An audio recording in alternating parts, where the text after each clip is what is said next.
gaya berpolitik Prabowo ini kan adalah gaya berpolitik yang merangkul semua. Beliau 1000 teman itu kurang, satu musuh kebanyakan. Jadi Pak Prabowo tidak mungkin menutup pintu siapapun yang ingin bersama-sama dengan beliau. Karena kalau kita melihat statement-statement beliau selalu mengajak semua berangkulan. PDI Perjuangan pun diajak oleh beliau untuk berangkulan bersama-sama mengurus bangsa. Tetapi kan PDI Perjuangan menganut politik sekarang ini adalah kita penyeimbang. Jadi kalau terjadi chaos politik sekarang itu memang kalau kita perhatikan banyak terjadi di balik-balik layar, di balik-balik pintu yang tidak dilihat oleh publik banyak. Termasuk juga bagaimana kemarin Agustus terjadi gerakan besar mendelegitimasi DPR.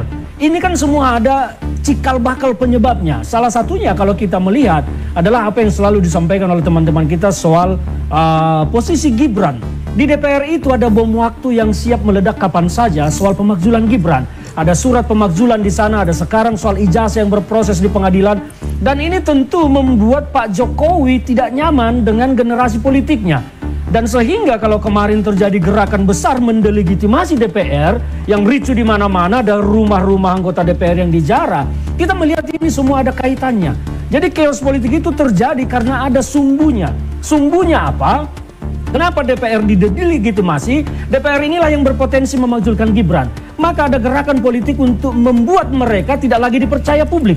Ini harus terang kita lihat apa yang terjadi di balik ini. Jadi kalau chaos politiknya terjadi kemarin, kita melihat ini ada sumbu-sumbunya. Salah satu sumbunya yang kita lihat sekarang itu adalah siapa yang paling menikmati politik, keuntungan politik dari chaos kemarin Agustus adalah pertama yang berkasus soal ijazah palsu, yang kedua soal yang terancam pemakzulan.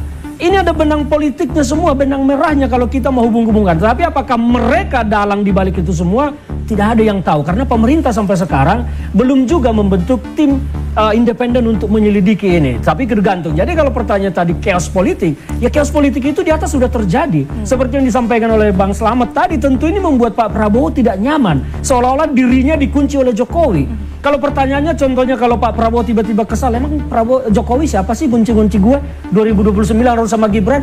Kan kira-kira begitu. Jadi chaos politik itu sudah terjadi sesungguhnya di balik ya mungkin publik tidak melihat secara terang benderang, tapi faktanya sekarang situasi di dalam koalisi itu pasti tidak nyaman. Karena apa? Dari Golkar kita lihat seperti mendukung. Kita tahu Golkar ini kan menjadi partai yang seolah-olah menjadi subordinatnya Pak Jokowi ketika Bahlil menjadi ketua umum. Karena semua melihat bagaimana proses terpilihnya Bahlil. Kalau Golkar kemudian tiba-tiba mendukung pernyataan itu, wajar. Dan ini tentu membuat yang lain. Kita lihat pendapat partai lain seperti dari PAN, pada berkata, ya semua kita tunggulah.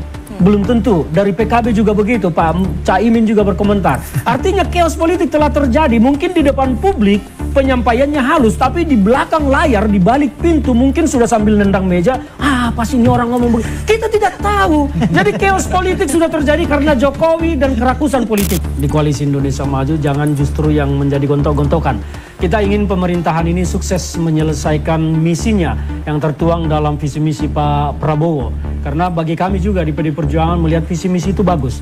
Kita ingin ini berhasil. Kita tidak ingin Pak Prabowo menjadi presiden yang gagal. Jadi jangan justru kegagalan itu bersumber dari koalisi Pak Prabowo sendiri.